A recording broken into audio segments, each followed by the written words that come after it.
I didn't proclaim martial law alone. It is made to appear as if I just signed the decree and said, I impose martial law on each and every one of you. No. I asked the legislature to please pass a law proclaiming martial law because there was anarchy in the country. Now, let me say this. The opposition was strong. And they were members of the Security Council, and somehow they had adopted a resolution which required that there be a unanimous vote for the armed forces to be able to move. And therefore, the armed forces was immobilized. At the same time, I asked the opposition party to come and join me in a coalition government. I offered one half of the cabinet. And of course, they laughed at me and said, why should we join you? We're going to take over the government. By the time you are through with the exercise, you're dead, politically and otherwise. So, and they refused to join me. I asked the advice of the judiciary. I asked the Supreme Court justices, the Court of Appeals justices, and the members of the private sector. And all of them told me there's only one man who can proclaim martial law, and that is the president. And you are it. You are the only one who can proclaim martial law. This is why I must carry this particular mark in our history. I could not have transferred it to the legislature. Why? Because the legislature did not have the power. What does the Constitution provide? The President shall be the Commander-in-Chief of the Armed Forces of the Philippines, and he may order the armed forces out to quell any disorder, riot, rebellion, invasion, insurrection, and in case of invasion, insurrection, rebellion, or imminent danger thereof, when the public safety requires it, he may suspend the privilege of the writ of habeas corpus or proclaim martial law throughout the Philippines or any part thereof. What does that provision provide? It provides that only the President can proclaim martial law. I repeat, that is why I had to assume responsibility. And I am not one for shirking duty. The people said there was necessity for proclaiming martial law. And the people said, you are the only official who can proclaim martial law. So I proclaimed martial law. And I sincerely believed that it was necessary to proclaim martial law to install order and stability because there was complete anarchy throughout the country at the time. Now, therefore, at that particular period, what was the status of our government? Our government was immobilized, impotent. The armed forces could not move out. The industry was not at all in any way moving. There was no income coming into government. Everybody was running away. They burned the U.S. Partly burned the U.S. Embassy, tried to burn it anyway. They tried to kidnap the American ambassador. American ambassador was Byroad, Ambassador Byroad. And they tried to kidnap our foreign minister, Romulo, whom you just saw today. And I told him, you better disappear because I will not ransom you.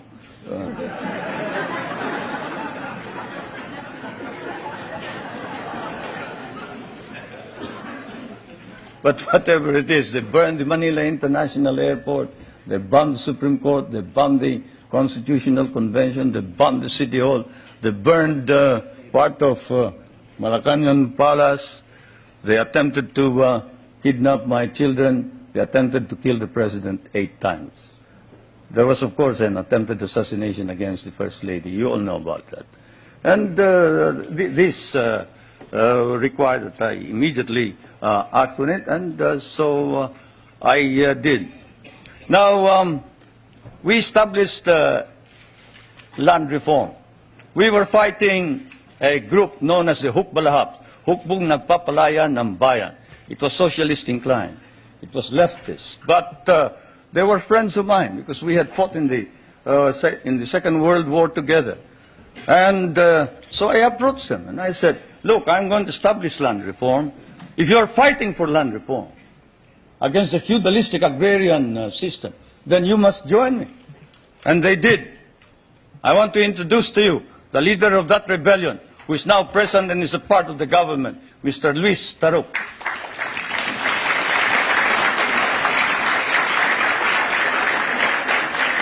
He is a member of the National Assembly. One reason why he ran to the hills, according to him, was he was elected as a member of the old legislature and he was not recognized as such. He and the others.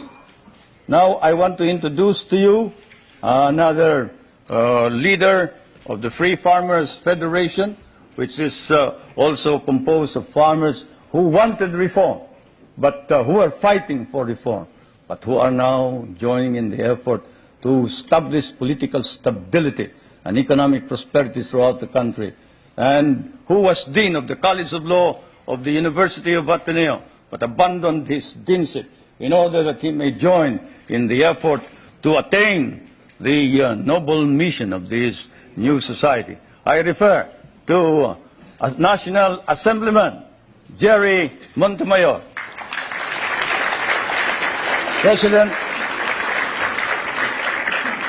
President of the Federation of Free Farmers of the Philippines.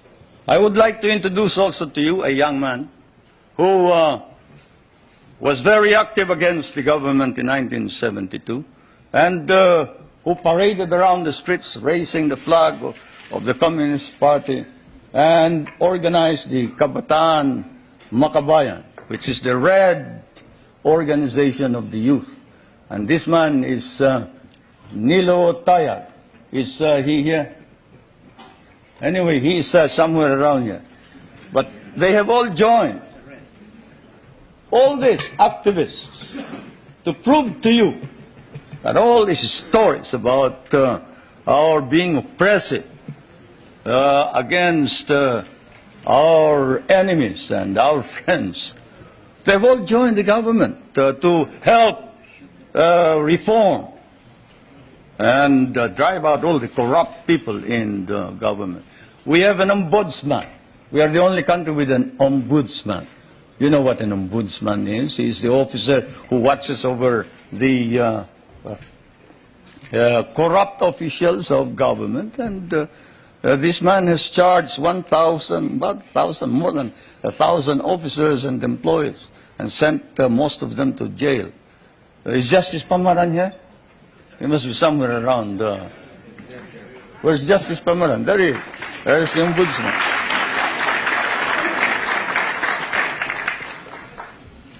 And we have not deprived anybody of private property. On the contrary, while we are a free enterprise society, we have an egalitarian base. We recognize private property, encourage private initiative. And our Constitution explicitly recognizes the importance of developing the national economy and protecting the patrimony of the nation. In line with this, a National Economic and Development Authority has been created for the purpose of planning and coordinating economic development plans. I chair that Economic Development Commissioner. Now, I did not come all the way here to recite these basic facts to you, but it is best that we wrote this at once, they form an important background of understanding the developments in my country. Relations between the United States and the Philippines now span, I'd say 84 years if you mark the Battle of Manila Bay, 184 years perhaps if you mark the brig Salem, from Salem, which when it returned to Salem brought back hides, indigo, lumber, pepper, and paid 24,000 in tariff duties. Many things don't change, not even tariff duties. Anyway, the trade between our countries is covered by a trade agreement. The military and security matters are covered by 3 agreements. Those agreements are, and I will now ask our friends in my staff to distribute these agreements to you, or as many as can receive them. These agreements are the Mutual Defense Pact, the military assistance agreement and the military facilities agreement, which is due for review this coming year.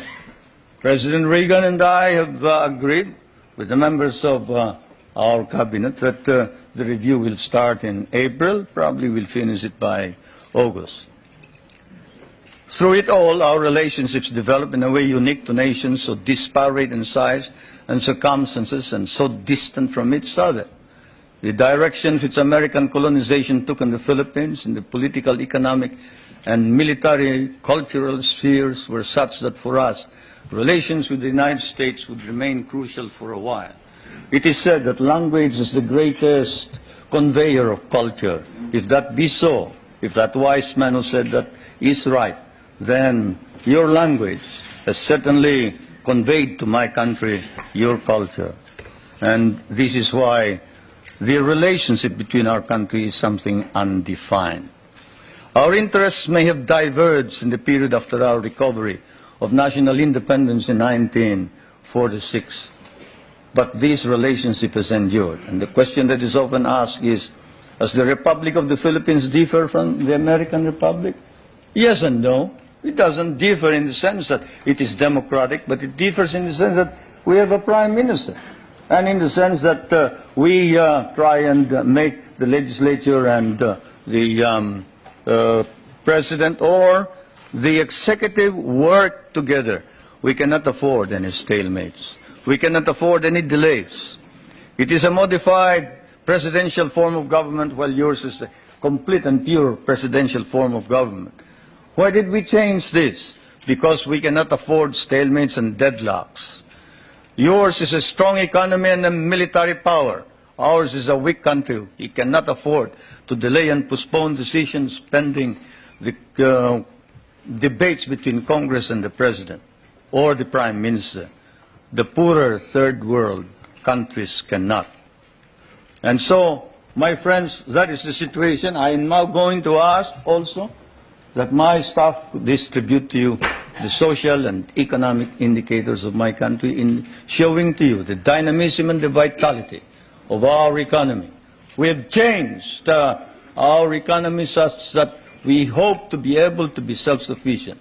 We were importing rice before. The last time we imported rice was in 1976, 77. We paid $500 million for that price. Today, we are exporting rice to our neighboring countries. And the per capita income was about $200. Now, it is more than $800 per capita income. The gross national income has increased 5 times. I need not go any further. I'll wait for the questions, and now I am ready for interrogation.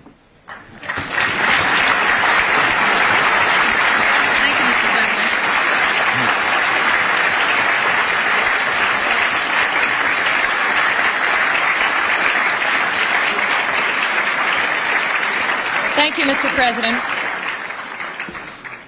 Please give us details on your meeting with President Reagan. Did you seek any firm commitments? Did you get them? Well, a firm commitment as to when we are going to review the basis, yes. A firm commitment that a mechanism be set for the study of our economic problems, yes. Because, as you know, the reason we have a deficit in our balance of payments is the commodity prices went down because of your domestic deflationary policies, your interest rates. But all of this can be worked out, and so it has been agreed. Secretary Reagan of the Treasury is going to meet with our foreign minister, who is also prime minister, regularly. The next meeting is next November, I think. So we have worked that out. The national security matters will be worked out by the defense minister. The 2 defense ministers are also meeting in November. Those are the specific ones. We have also entered into a tax agreement and air agreement. This afternoon, tomorrow, there will be some kind of agricultural agreement. As you know, we have one of the most modern and biggest concentration of agricultural and natural scientists in Asia. This is in Los Baños, the University of the Philippines. And we have biogenetics, we have plant engineering, we have, name it. You remember that the International Rice and Research Institute is based there, and that it was the one that produced the new type of rice which produced the rice green revolution. And we help your scientists produce the corn that can fight mildew. When your scientists could not produce it, we did. That center is going to be developed. We are also hoping to be able to exchange technology on non-conventional energy and other matters. It has been reported that your government will seek $2 billion in rent from the U.S. for the Philippine bases. Is this an accurate report? No, it is not. We have never talked about figures. Louder and clearer. We can understand the question. The question was, is it correct that we have demanded $2 billion in the rent?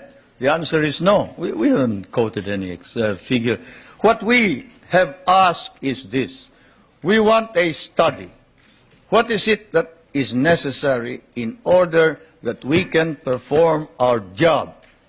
You and I know that if the Philippines is attacked, the United States is not necessarily bound to immediately react, because the provision of the Mutual Defense Pact is that you will immediately take steps as is necessary to meet the contingency in accordance with your constitutional processes. What does that mean? That means that you go to the Senate and the House of Representatives. What does that mean? That means delay while we are dying there.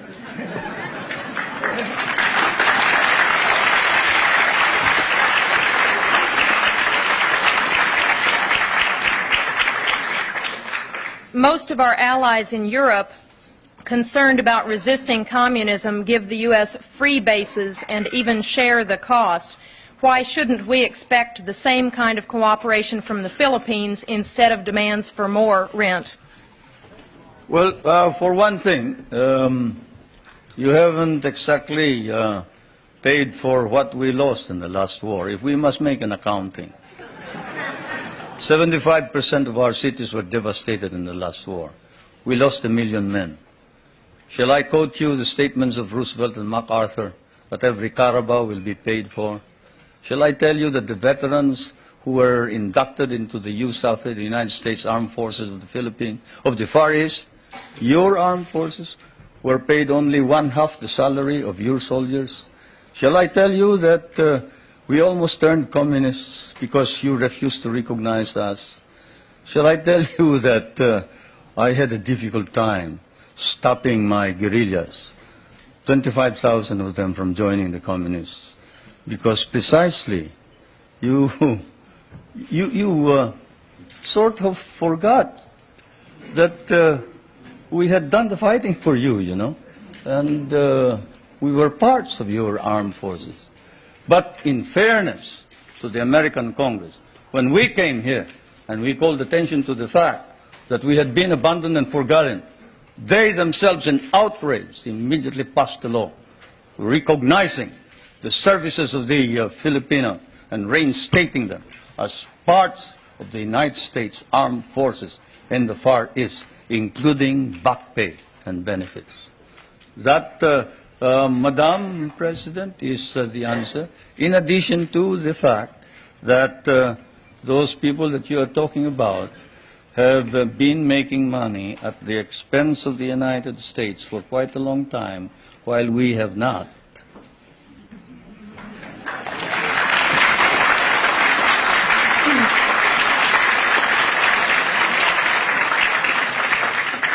After the attack on Pearl Harbor, U.S. bases in the Philippines could not be defended. Why should we expect that in another war these bases would be more reliable? That's one of the questions that I wanted to find out.